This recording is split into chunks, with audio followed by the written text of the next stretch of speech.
జరుగుతున్నటువంటి ఈ మీడియా సమావేశానికి విచ్చేసినటువంటి ప్రింట్ మీడియా ఎలక్ట్రానిక్ మీడియా మిత్రులందరికీ పేరు పేరున నమస్కారాలు తెలియజేస్తూ, మీ అందరికీ కూడా తెలుసు కేతన్పల్లి మున్సిపాలిటీలో గడిచిన కొన్ని రోజులుగా ఏం జరుగుతూ ఉందో రాష్ట్రం అంతా కూడా చూస్తూ ఉంది. మీరే ప్రత్యక్ష సాక్షిభూతంగా కూడా ఉన్నారు మీడియా మిత్రులంతా. ఫిబ్రవరి 11వ తేదీన రాష్ట్ర వ్యాప్తంగా అన్ని మున్సిపాలిటీల్లో ఎన్నికలు జరిగినాయి. కేతన్పల్లి మున్సిపాలిటీలో కూడా ఎన్నికలు జరిగినాయి. ఇక్కడ కేతన్పల్లి మున్సిపాలిటీ పరిధిలో జరిగినటువంటి ఎన్నికల్లో సిపిఐ పార్టీ బీఆర్ఎస్ పార్టీ కలిసి మేము ఇక్కడ పోటీ చేయడం జరిగింది. 15 వార్డుల్లో మేము బీఆర్ఎస్, 7 వార్డుల్లో సిపిఐ కలిసి మేము పోటీ చేసినాం. అయితే 22 వార్డులకు గాను 14 వార్డుల్లో మాకు స్పష్టమైనటువంటి తీర్పును కేతన్పల్లి మున్సిపాలిటీ ప్రజలు ఇవ్వడం జరిగింది. కేవలం 7 వార్డులు మాత్రమే ఈ మున్సిపాలిటీ పరిధిలో కాంగ్రెస్ పార్టీకి అవకాశం ఇచ్చింది 13వ తేదీ నాడు వచ్చిన ఫలితాలు. అయితే దాని తదనంతరం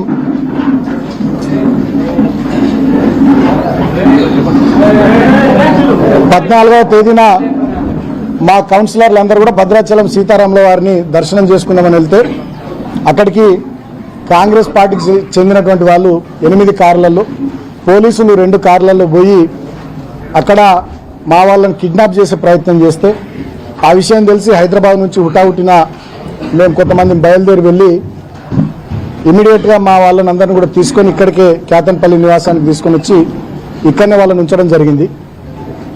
16వ తేదీ నాడు చైర్మన్, వైస్ చైర్మన్ ఎన్నిక ఉంటే ఆ రోజు ఇక్కడ ఇంటి నుండే మీ అందరి సమక్షంలోనే మేము బయలుదేరినాం. కానీ పోలీసులు 2 చోట్ల మమ్మల్ని ఆపి ఇన్ టైంకి కౌన్సిల్ హాల్కి చేరకుండా చేశారు. కానీ కాంగ్రెస్ పార్టీ వాళ్ళని మాత్రం వందలాది మందిని మున్సిపల్ కౌన్సిల్ దగ్గరికి వాళ్ళని అక్కడికి పంపించారు. తర్వాత ఎన్నికను 17వ తేదీకి వాయిదా వేయడం జరిగింది. 17వ తేదీ నాడు ఆ రోజు కూడా మేము పోలీసు వాళ్ళతోని అధికారులతో మాట్లాడి ఎన్ని వెహికల్స్లో ఎంతమందిని పంపించమంటారంటే 3 వెహికల్స్ కౌన్సిలర్లను పంపించండి, 1 వెహికల్ మీరు రండి అన్నారు. కోవలక్ష్మి గారు, ఆసిఫాబాద్ ఎమ్మెల్యే గారు ఈ ఎన్నికల పరిశీలకు ర్యాలీగా వారు వస్తే నేను ముందు కారులో వారి కారులో ఉండి మిగతా 3 కార్లలో కౌన్సిలర్లను ఉంచుకొని మేము తీసుకొని పోతా ఉంటే మా 21వ వార్డు బొబ్బర స్వర్ణలత గారిని ఏదో కిడ్నాప్ చేసిరని కంప్లైంట్ వచ్చిందని చెప్పి మళ్ళీ మమ్మల్ని అందరిని అక్కడ ఆపారు. బొబ్బర స్వర్ణలత గారు డైరెక్ట్గా పోలీసు వాళ్ళని అడిగి ఎవరు కంప్లైంట్ ఇచ్చిర్రు, ఎవరు రాసిర్రు ఈ పిటిషన్ అని అడిగితే మీ అత్తమ్మ గారు అంటే అసలు మా అత్తమ్మకి చదివే రాదు, ఆమె ఎట్లా రాసింది పిటిషను, ఇదంతా బోగసు, ఇది తప్పు, మీరు ఇట్లా చేయొద్దు, నేను నా ఇష్టం కొద్దిగా బీఆర్ఎస్ పార్టీలో ఉన్న కేసీఆర్ గారి నాయకత్వంలో ఉన్న గెలిచినని చెప్పి స్పష్టంగా తను చెప్పడం జరిగింది. ఆ తర్వాత మిగతా 13 మంది కౌన్సిలర్లను పంపించినాం. తర్వాత తనను కూడా పంపించడం జరిగింది. కానీ కౌన్సిల్ హాల్ లోపల మంత్రి వివేక్ గారు, వాళ్ళ కొడుకు ఎంపీ గారు ఇద్దరు కూర్చొని మా కౌన్సిలర్లకు బ్లాంక్ చెక్కులు ఇస్తూ కోట్లాది రూపాయలు డబ్బులు ఆఫర్ చేస్తూ ప్రలోభ పెట్టేటటువంటి ప్రయత్నం చేసినప్పటికి కూడా మా 14 మంది కౌన్సిలర్లు ఏకతాటి మీద ఉండడం జరిగింది. దాన్ని భరించలేక ఒక 2-3 కాంగ్రెస్ కౌన్సిలర్లతోని వాళ్ళు మా మహిళా కౌన్సిలర్ల మీద దౌర్జన్యం చేయించి గొడవ చేయించి ఎన్నిక వాయిదా పడేటట్టు చేసిరు. అయినప్పటికీ కూడా మా 14 మంది కౌన్సిలర్లు ఎన్నిక వాయిదా వేసుకొని స్పెషల్ ఆఫీసర్ ఎంఆర్ఓ వెళ్ళిపోయిన తర్వాత ఈ మంత్రి, ఎంపీ, కాంగ్రెస్ కౌన్సిలర్లు వెళ్ళిపోయిన తర్వాత కూడా మా 14 మంది అట్లనే కూర్చొని కోరం ఉంది, మాకు మెజారిటీ ఉంది, ఎన్నిక జరగాలని చెప్పి మా వాళ్ళు డిమాండ్ చేశారు. అయినా మాది అరణ్య రోదన్నే అయింది. ఆ రోజు జరిగినటువంటి సంఘటన కూడా మళ్ళీ ఒకసారి మీ అందరికి గుర్తు చేస్తూ ఉన్నా. మేము ఇక్కడ మా కౌన్సిలర్లను పంపించి 13 మందిని పంపించి బొబ్బర స్వర్ణలత గారిని వారు ఆపిరు కాబట్టి ఆమెను కూడా కౌన్సిల్ హాల్ లోపలికి పంపించేంత వరకు నేను, కోవలక్ష్మి గారు, 20-25 మంది కార్యకర్తలమే ఇక్కడ కేతన్పల్లి ఆర్ఓబి దగ్గర ఉన్నాం. ఆ సమయంలో మంత్రి వివేక్ గారు, వారి కొడుకు ఎంపీ, 10ల సంఖ్యలో వాళ్ళ కార్లు, వందలాది మంది కాంగ్రెస్ కార్యకర్తలు మున్సిపల్ కౌన్సిల్ వైపు వెళ్ళడానికి వాళ్ళు వస్తుంటే మేము పోలీసులను అడిగినాం. నేను ఒక మాజీ ఎమ్మెల్యేను, ఈ నియోజకవర్గం ఇన్ఛార్జ్ను, జిల్లా పార్టీ అధ్యక్షుడిని. నా నివాసం కేతన్పల్లి, ఇక్కడనే ఈ మున్సిపాలిటీ. కోవలక్ష్మి గారు ఆసిఫాబాద్ ఎమ్మెల్యే, మమ్మల్ని మీరు పంపారు, 2 కిలోమీటర్ల దూరంలో మమ్మల్ని ఆపుతారు. మరి మంత్రి గారి కాన్వాయ్ ఇన్ని సంఖ్యలో కార్లు, వందలాది మంది కాంగ్రెస్ వాళ్ళని ఎట్లా పంపిస్తారని చెప్పి మేము పోలీసులను ప్రశ్నిస్తే పోలీసులు మా మీద లాఠీ చార్జ్ చేయడం, అటువైపు నుంచి కాంగ్రెస్ వాళ్ళు మా మీద రాళ్ళేయడం, గొడవకు వాళ్ళే ప్రేరేపించి మళ్ళీ ఎన్నిక వాయిదా పడాలనేటటువంటి కుట్ర చేసి అక్రమంగా మా మీద కేసులు పెట్టి లోపలనేమో దుశ్శాసన పర్వం చేశారు. మా మహిళా కౌన్సిలర్ల మీద తాగొచ్చినటువంటి ఒకరిద్దరు కాంగ్రెస్ కౌన్సిలర్లు ఇష్టం వచ్చినట్టుగా ఎక్కడ పడితే అక్కడ వాళ్ళని ముట్టి చాలా ఇన్సల్ట్ చేసిరు.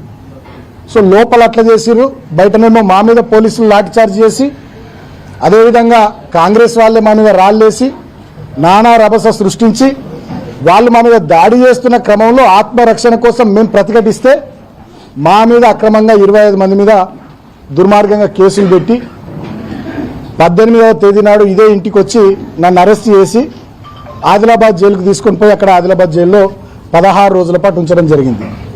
నన్ను అరెస్ట్ చేసి తీసుకెళ్లిన తర్వాత ఈ క్యాతన్పల్లి రామకృష్ణాపూర్ SHO వివేక్ తొత్తు నేను ఇంట్లో లేను, నా ఇంటికి వచ్చి నా ఇల్లు మొత్తం సెర్చ్ చేసిందట. ఎవడిచ్చిందా నీకు అధికారం? నేను అడుగుతా ఉన్న రామకృష్ణాపూర్ SIని. సెర్చ్ వారెంట్ లేకుండా నేను జైల్లో ఉన్న సమయంలో నా ఇంటికి వచ్చి సెర్చ్ చేయడానికి, సోదా చేయడానికి మీకు ఎవడ అధికారం ఇచ్చాడు? మీ అయ్యే జాయిర్ అనుకుంటున్నావా?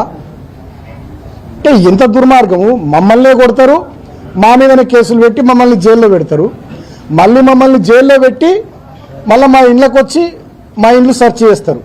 అంటే ఎంత పరాకాష్ఠకు పోయింది వీళ్ళ అధికారం, అహంకారం అనేది, వీళ్ళ దుర్మార్గం అనేది ఎంత పరాకాష్ఠకు పోయిందో దీన్ని బట్టి అర్థం చేసుకోవచ్చు. ఇక ఆ కేసులో లేనటువంటి వాళ్ళు సీనియర్ నాయకులు మా మందమర్రి కానీ, RKP కానీ, చెన్నూరు కానీ ఎవరెవరైతే పార్టీలో యాక్టివ్గా పనిచేస్తున్నారో అండ్ అదర్స్ అని పెట్టి వాళ్ళందరి పేర్లు చేర్చుతూ ఇప్పటికి 25 మంది, క్రైమ్ నెంబర్ 40లో 25 మంది, క్రైమ్ నెంబర్ 41లో 25 మంది, ఇట్లా వీళ్ళందరి పేర్లు పెట్టి ఇంకా అండ్ అదర్స్ అని పెట్టిరట.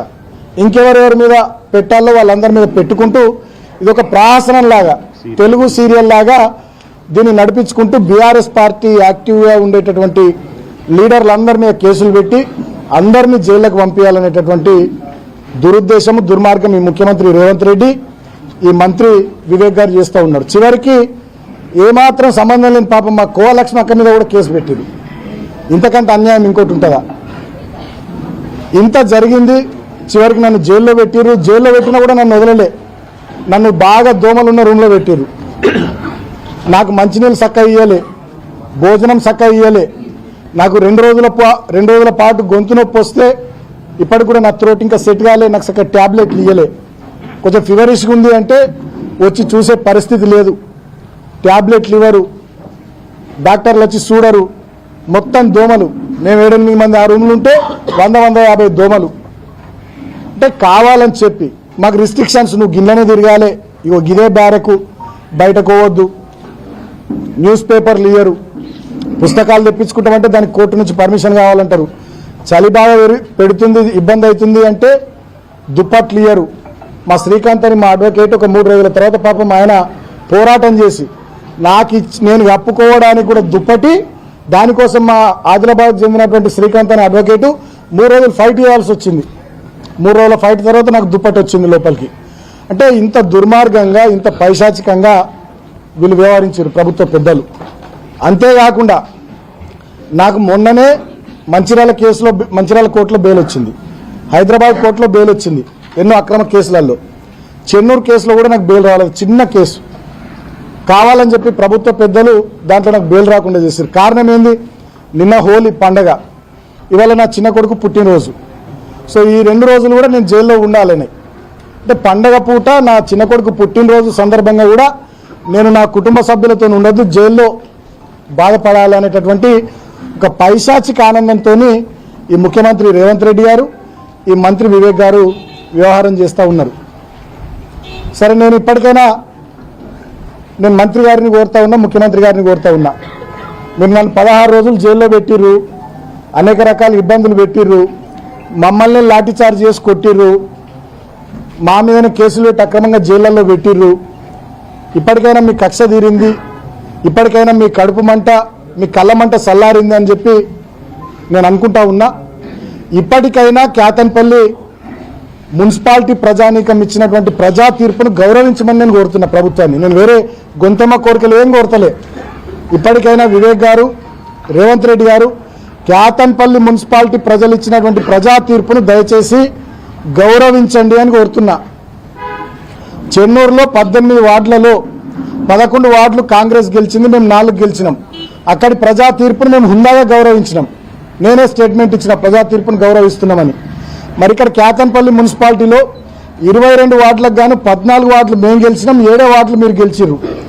మరి ప్రజా తీర్పును మీరు ఇప్పటికైనా గౌరవించాలని చెప్పి నేను మంత్రి గారికి, ముఖ్యమంత్రి గారికి, రాష్ట్ర ప్రభుత్వ పెద్దలకు తెలియజేస్తా ఉన్నా.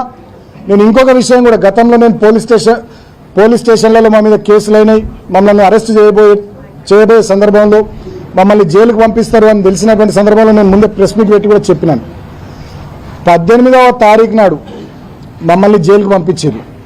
17వ తారీఖు నాడు రెండవసారి చైర్మన్, వైస్ చైర్మన్ ఎన్నికకు సంబంధించి అక్కడ కౌన్సిల్ సభ్యుల ప్రమాణ స్వీకారము, అదేవిధంగా తర్వాత జరిగినటువంటి ప్రాసెస్, దీనికి సంబంధించినటువంటి వీడియో ఫుటేజ్ బయట పెట్టాలని నేను డిమాండ్ చేసిన. జిల్లా కలెక్టర్ కానీ, ఈ ఎన్నికల స్పెషల్ ఆఫీసర్ కానీ, స్టేట్ ఎలక్షన్ కమిషన్ కానీ ఇప్పటిదాకా ఆ వీడియో ఫుటేజ్ ఎందుకు మీరు బయట పెడతలేరు? మా మహిళా కౌన్సిలర్ల పట్ల దౌర్జన్యం చేసిన కాంగ్రెస్ కౌన్సిలర్ల మీద చర్యలు తీసుకోరా? వాళ్ళ మీద కేసులు పెట్టారా? ఎక్స్ అఫీషియో సభ్యుడిగా ఉన్నటువంటి వివేక్ గారు ఆ కౌన్సిల్ మీటింగ్లో లేచి ఉపన్యాసం ఇస్తున్నాడు, ఇది రూల్స్కు విరుద్ధం. మరి ఆయన మీద కేసు పెట్టారా? మరి ఇక్కడ 144 సెక్షన్ ఉంది, ఇక్కడ గుంపులుగా తిరగొద్దు అని చెప్పి మమ్మల్ని రిస్ట్రిక్ట్ చేసినటువంటి మీరు మరి గుంపులుగా కాన్వాయ్లు వేసుకొని మంత్రి గారు పోయిండ్రు, మరి వారి మీద కేసు పెట్టారా? మా మీద రాళ్ల దాడి చేసారు కాంగ్రెస్ వాళ్ళు. వీడియో ఫుటేజ్లు కూడా ఉన్నాయి, వీడియోస్ వచ్చినాయి మీ మీడియాలో, సోషల్ మీడియాలో విస్తృతంగా తిరుగుతున్నాయి. మరి కాంగ్రెస్ వాళ్ళ మీద కేసులు పెట్టారా? అంటే చట్టం కాంగ్రెస్ పార్టీకి చుట్టమైందా?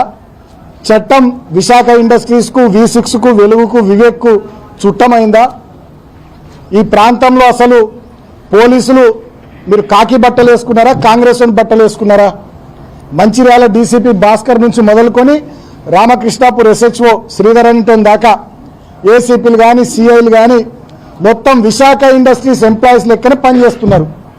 జిల్లా కలెక్టర్ కుమార్ దీపక్ నుంచి మొదలుకొని MRO మందమరి వరకు, ఈ ఎన్నికకు స్పెషల్ ఆఫీసర్గా వ్యవహరించినటువంటి MRO వరకు వీళ్ళంతా కూడా విశాఖ ఇండస్ట్రీస్ ఎంప్లాయీస్ లెక్కనే పనిచేస్తూ ఉన్నారు. ఇంతకన్నా దుర్మార్గం ఇంకోటి లేదు. గతంలో మేము కూడా 10 సంవత్సరాలు అధికారంలో ఉన్నాం. ఈ ప్రాంతంలో ఎన్నో మున్సిపల్ ఎన్నికలు జరిగినాయి, ఎంపీటీసీ, జడ్పీటీసీ ఎన్నికలు జరిగినాయి, గ్రామ పంచాయతీ ఎన్నికలు జరిగినాయి, పార్లమెంట్ ఎన్నికలు జరిగినాయి, సింగిల్ విండో ఎన్నికలు జరిగినాయి. ఎన్నడూ కూడా ఈ రకంగా ఒక రావణ కాష్టం లాగా ఈ ప్రాంతాన్ని మేము ఎన్నడూ తయారు చేయలేదు. 10 ఏళ్లలో గెలిచే అవకాశం ఉన్న కాడ మేము గెలిచినాం, వేరే పార్టీ గెలిచే అవకాశం ఉన్న కాడ ఆ పార్టీ గెలిచిరు తప్ప మేమెన్నడూ కూడా వేరే రకంగా వ్యవహారం చేయలే.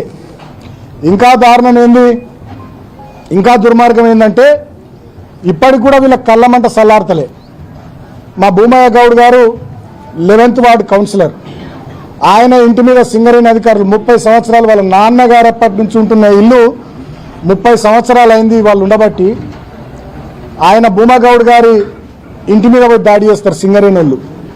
నాకు ఇప్పుడే ఒక వార్త కూడా వచ్చింది, ఇప్పటికీ మా కౌన్సిలర్లు ఎవరైతే 14 మంది ఉన్నారో వాళ్ళ బంధువులు, వాళ్ళ స్నేహితులు, వాళ్ళకి తెలిసిన వాళ్ళు ఎవరన్నా ఉంటే వాళ్ళ దగ్గరకు ఈ కౌన్సిలర్ల మీద ఒక పిటిషన్ బాలకృష్ణని కిడ్నాప్ చేసిందని చెప్పి ఇంకా బతిమలాడుకుంటా పోలీసు వాళ్ళు వాళ్ళ ఇళ్ళ చుట్టూ తిరుగుతున్నారట, బంధువుల ఇళ్ళ చుట్టూ, వాళ్ళ స్నేహితుల ఇళ్ళ చుట్టూ. ఇంత జరిగిన తర్వాత కూడా రాష్ట్రమంతా మిమ్మల్ని చూ అన్నాక కూడా ఇంకా 14 మంది మా కౌన్సిలర్లకు సంబంధించి బీఆర్ఎస్ పార్టీ, సిపిఐ పార్టీ మేమే మా కౌన్సిలర్లను కిడ్నాప్ చేసినామని చెప్పి పిటిషన్ ఇవ్వమని ఇళ్ళ పొంటి తిరుగుతున్నారట పోలీసు వాళ్ళు. ఇక మీకు ఎందుకయ్యా కాకి యూనిఫామ్ పోలీసు వాళ్ళు? ఆ కాంగ్రెస్ బట్టలు, కాంగ్రెస్ కండువాలు వేసుకొని తిరిగారు. ఆవిరి ఏమైనా బుద్ధి ఉందా? మీరేం పని చేస్తున్నారు? ప్రజలకు నమ్మకం, విశ్వాసం ఉంటుందా వ్యవస్థ మీద? మీరు కాంగ్రెస్ పార్టీ కార్యకర్తలు లెక్క కాకి డ్రెస్ వేసుకున్న పోలీసులకు ఇట్లా పనిచేస్తే ఎట్లా? 14 మంది కౌన్సిలర్లు మాతో ఉన్నారు. మాతో ఉన్నటువంటి మా కౌన్సిలర్ల మీద పిటిషన్లు ఇవ్వమని ఇళ్ళ పొట్టు తిరుగుతున్నారట. ఇక ఇంతకన్నా సిగ్గుచేట ఏమైనా ఉంటుందా? నన్ను 16 రోజులు జైల్లో పెడితిరి, మా ఊళ్ళని కొడుతిరి, లాఠీ చార్జ్ చేసి మా మీదనే రాళ్ళు ఎత్తిరి, మా మహిళల పట్ల దుర్మార్గంగా ప్రవర్తిస్తురి.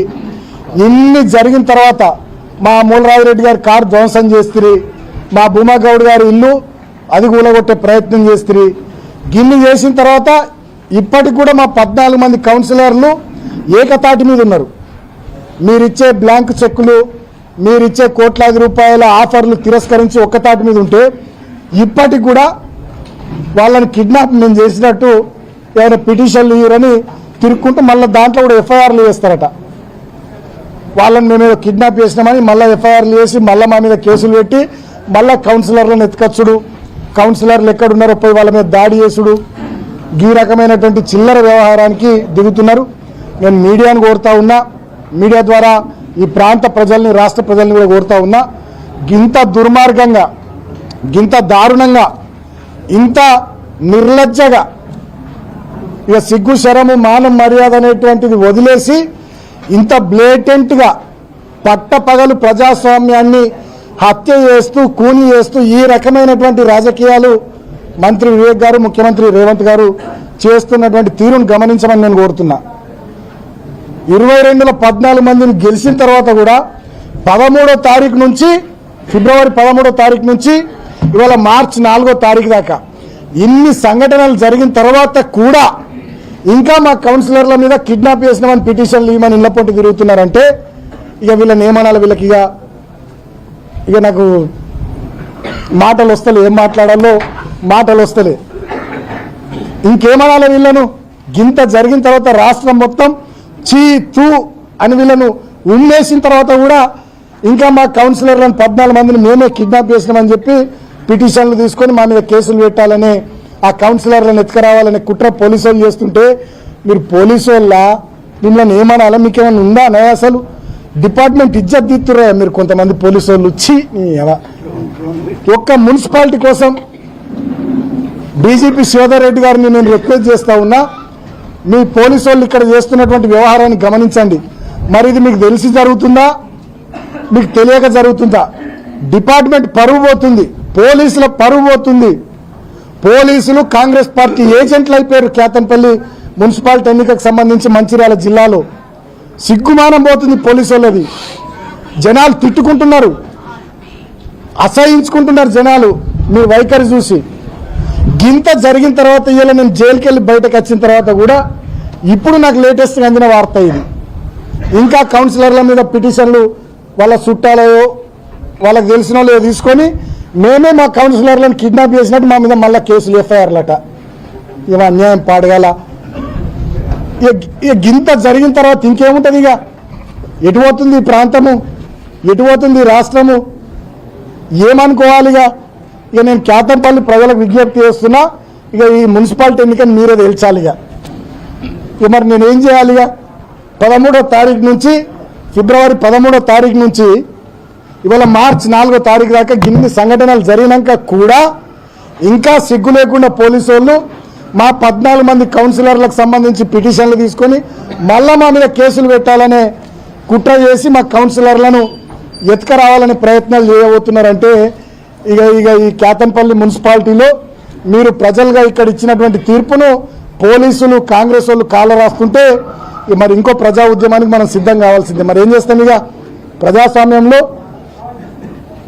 నిరసనల రూపంలో, పోరాటాల రూపంలో తప్ప ప్రతిపక్షంగా మనం ఏం చేయగలుగుతాం?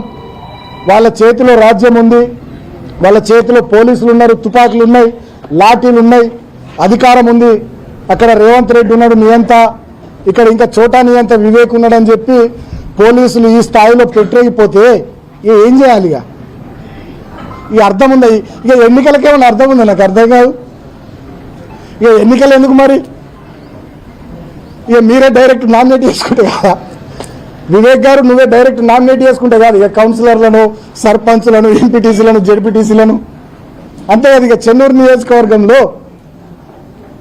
కేతన్పల్లి మున్సిపాలిటీలో గింత కథ జరిగిన తర్వాత కూడా మళ్ళీ ఈ ప్రయత్నాలు మీరు మొదలు పెట్టిర్రంటే ఇక మరి ఈ ప్రాంతంలో ఎన్నికలు ఎందుకు? ఇక నువ్వే నామినేట్ చేసుకుంటావు. ఓలే నువ్వు రేవంత్ రెడ్డి గారేమో రాష్ట్రంలో, నువ్వేమో మంచిర్యాల జిల్లాలో, చెన్నూరులో. ఇప్పటికైనా నేను ఇటువంటి పిచ్చి చర్యలు బంద్ చేసుకోవాలని పోలీసులను కోరుతున్నా. వాళ్ళ అధికార కాంగ్రెస్ పార్టీ వాళ్ళు అధికారంలో ఉన్నారు, ఏం చేసినా చెల్తదనేటటువంటి భ్రమలలో వాళ్ళు ఉన్నారు. వాళ్ళ చేతిలో మీరు పావులుగా మారి పోలీసులు మరి మీ స్థాయిని దిగజార్చుకొని పోలీస్ వ్యవస్థను భ్రష్టు పట్టిస్తూ పోలీసులు అంటే ప్రజలు అసహించుకునే కాడికి తీసుకొస్తున్నారు.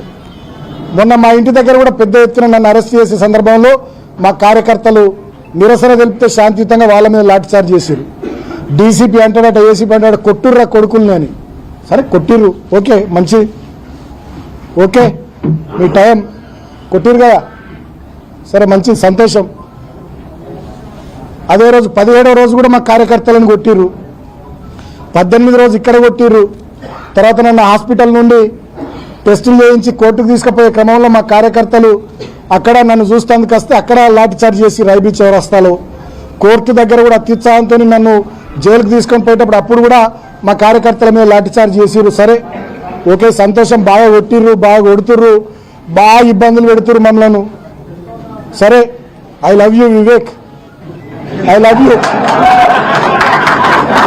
ఐ లవ్ యూ వివేక్, చాలా ఇబ్బంది పెడుతున్నావు, సంతోషం, ఓకే, నో ప్రాబ్లం. సరే కానీ ఏదేమైనా అంతిమంగా ఒక మాట మాత్రం నేను తెలియజేస్తా ఉన్నా, ఏది వట్టిగా పోదు, అన్ని ప్రజలు గమనిస్తూ ఉన్నారు. ఇవాళ మేమేందో మీరేందో ప్రజల ముందే అన్ని ప్రజాక్షేత్రంలో ఉన్నాయి. మేము ఎట్లా ప్రవర్తిస్తున్నాం, మీరు ఎట్లా ప్రవర్తిస్తున్నారో రాష్ట్ర ప్రజలు చూస్తూ ఉన్నారు, కేతన్పల్లి మున్సిపాలిటీ ప్రజలు చూస్తూ ఉన్నారు. అంతిమంగా ప్రజాస్వామ్యంలో ప్రజలు గొప్పోళ్ళు, ప్రజలు ఇక్కడ తీర్పు ఇచ్చిర్రు ఆల్రెడీ ఎన్నికకు సంబంధించి. అయినా కూడా నువ్వు సైంధవుడిలాగా అడ్డం పడుతూ ఉన్నావు, దాన్ని కూడా గమనిస్తూ ఉన్నారు. డెఫినెట్గా రాబోయే రోజుల్లో సరే ప్రజలే మీ విషయంలో ఏం చేయాలో ప్రజలే ఆలోచిస్తారు. నేను మాత్రం అంతిమంగా జిల్లా అధికారులను కోరుతా ఉన్నా, రాష్ట్ర ఎన్నికల కమిషన్ కోరుతా ఉన్నా, పారదర్శకంగా కేతన్పల్లి మున్సిపాలిటీ ఎన్నిక జరిగేటట్టుగా రాష్ట్ర ఎన్నికల కమిషన్ చొరవ తీసుకోవాల్సిందిగా నేను కోరుతా ఉన్నా. జిల్లా అధికారుల మీద మాకు నమ్మకం లేదు, వీళ్ళంతా ఆల్రెడీ జిల్లా అధికారులే పేరుకు మంచిర్యాల జిల్లా అధికారులు, కానీ వీళ్ళంతా Visakha industries employees, Visakha industries ఎంప్లాయీసే మంచిర్యాల జిల్లా అధికారులు, వాళ్ళు పోలీసు వాళ్ళు కానీ రెవెన్యూ వాళ్ళు కానీ ఎవరైనా కానీ. అట్లా అయిపోయింది, ఏం చేస్తాం. అయినప్పటికీ కూడా ప్రజలు మాకు పూర్తి స్థాయిలో, నేను జైల్లో ఉన్న సందర్భంలో నేను బయటకు రావాలని కోరుకున్నటువంటి ప్రజలందరికీ, మా పార్టీ నాయకులకు, మా కార్యకర్తలకు, మా సోషల్ మీడియా వారియర్స్కి, మీడియా మిత్రులకు, జైల్లో నేను ఉన్నప్పుడు నాకు మనోధైర్యాన్ని కల్పించడానికి జైలుకు వచ్చినటువంటి మా కేటీఆర్ అన్నకు, హరీష్ అన్నకు, మా మాజీ మంత్రులకు, ఎమ్మెల్యేలకు, మాజీ ఎమ్మెల్యేలకు, మా పార్టీ నాయకులకు అందరికీ పేరు పేరున ధన్యవాదాలు. నాకు బెయిల్ రావడానికి ఎప్పటికప్పుడు మా లీగల్ టీంతోని అటు హైదరాబాద్లో, ఇటు మంచిర్యాలలో, చెన్నూరులో ఎప్పటికప్పుడు వాళ్ళతో మాట్లాడుతూ విషయాలు తెలుసుకుంటూ నాకు బెయిల్ రావడానికి లీగల్ టీంని ఎప్పటికప్పుడు అలర్ట్ చేసిన మా పార్టీ పెద్దలు, తెలంగాణ తొలి ముఖ్యమంత్రి కేసీఆర్ గారికి హృదయపూర్వకంగా కృతజ్ఞతలు తెలియజేసుకుంటూ అంతిమంగా నేను మీడియాను కోరుతా ఉన్నా, ప్రజాస్వామ్యంలో మీరు 4th ఎస్టేటు, మరి కేతన్పల్లి మున్సిపాలిటీ ఎన్నికను మరి మీరే, వాస్తవానికి మెజారిటీ ఈజ్ లా, మాకు మెజారిటీ ఉంది, 22లో 14 మేము ఉన్నాం. మరి మేము చైర్మన్, వైస్ చైర్మన్ అయ్యేటట్టుగా మీడియా, ప్రజలు మీరంతా మాకు గట్టిగా మద్దతుగా ఇప్పటిదాకా నిలబడ్డారు. అదేవిధంగా గట్టిగా మాకు వెన్నుదన్నుగా నిలబడాలని కోరుకుంటూ, ముఖ్యంగా నేను మా సిపిఐ సోదరులను హృదయపూర్వకంగా అభినందిస్తూ ఉన్నా. వాళ్ళు గట్టిగా మాతో నిలబడ్డారు, చివరిదాకా కలిసి పోటీ చేసినాం. చైర్మన్, వైస్ చైర్మన్ ఎన్నిక అయ్యేంత వరకు కూడా బీఆర్ఎస్తోనే ఉంటామని చెప్పి సిపిఐ వాళ్ళు కూడా చాలా గట్టిగా కరాఖండిగా చెప్పి వాళ్ళు కూడా మాతో ఉన్నందుకు ఏఐటీసీ రాష్ట్ర అధ్యక్షులు సీతారామయ్య గారికి, సిపిఐ రాష్ట్ర కార్యదర్శి వర్గ సభ్యులు సోదరులు కలవేన శంకర్ గారికి, అదేవిధంగా జిల్లా సెక్రటరీ రామడుగు లక్ష్మణ్ గారికి, టౌన్ సెక్రటరీ మిట్టపల్లి శ్రీనివాస్ గారికి, వాళ్ళకు కూడా హృదయపూర్వకంగా, వాళ్ళ రాష్ట్ర కమిటీ నాయకులకు కూడా హృదయపూర్వకంగా కృతజ్ఞతలు తెలియజేస్తూ, అంతిమంగా ప్రజాస్వామ్యంలో ప్రజలు ఇచ్చిన తీర్పు గౌరవించబడాలని చెప్పి మీడియా ద్వారా నేను ప్రభుత్వాన్ని కోరుతా ఉన్నా. ప్రజలకు కూడా కాంగ్రెస్ పార్టీ చేస్తున్నటువంటి దుర్మార్గాలు గమనించాలని ప్రజలకు కూడా నేను విజ్ఞప్తి చేస్తా ఉన్నా.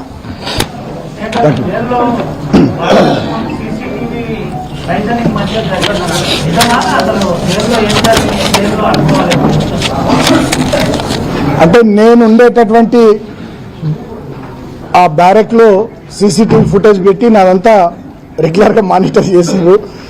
సరిగా వాళ్ళకి పైకి వెళ్ళి ఆఫీసర్స్ ప్రెషరు రిస్ట్రిక్ట్ చేసిరు బాగా. చెప్పిన గొంతు పోయినా ఇప్పటికి గొంతు ఇంకా కోలుకోలే.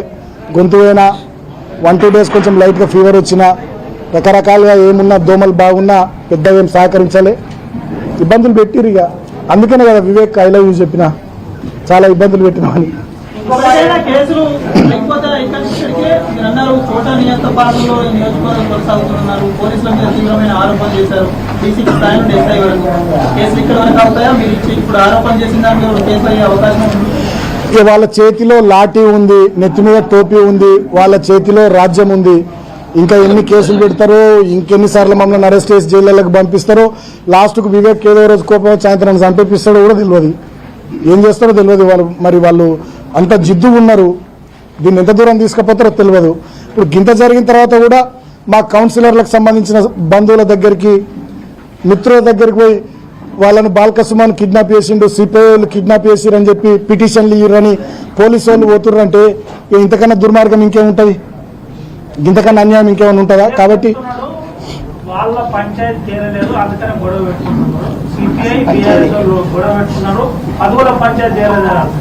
ఒకటి. రెండో అంశం, నేను ఎక్కడ కాంప్లైంట్ ఇవ్వలేదు. రాకేష్ పై జరిగిన కానిస్టేబుల్ రాకేష్ పై జరిగిన దాడిలో బాలకృష్ణ అరెస్ట్ చేసిన.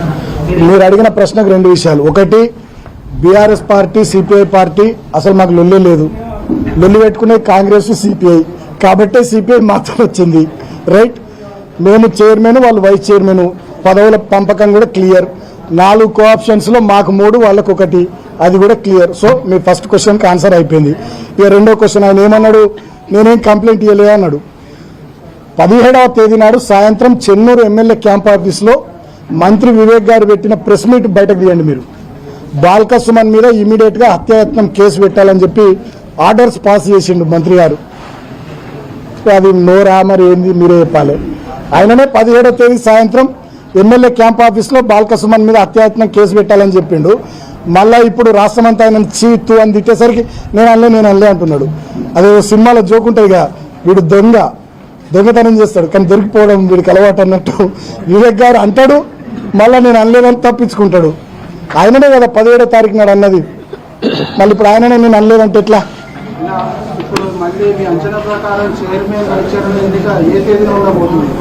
ఏమో రేపు కోర్టులో కేసు ఉంది, తర్వాత స్టేట్ ఎలక్షన్ కమిషన్ కూడా ఏం నిర్ణయిస్తుందో తెలియదు. దాన్ని బట్టి డేట్ ఎప్పుడు వస్తే అప్పుడు.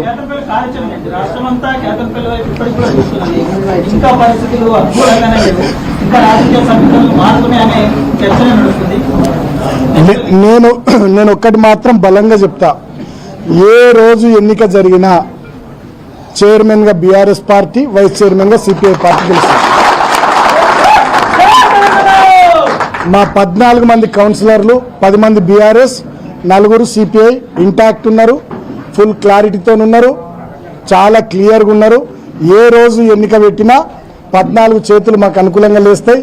బీఆర్ఎస్ పార్టీ వాళ్ళు చైర్మన్ అవుతారు, సిపిఐ పార్టీ వాళ్ళు వైస్ చైర్మన్ అవుతారు.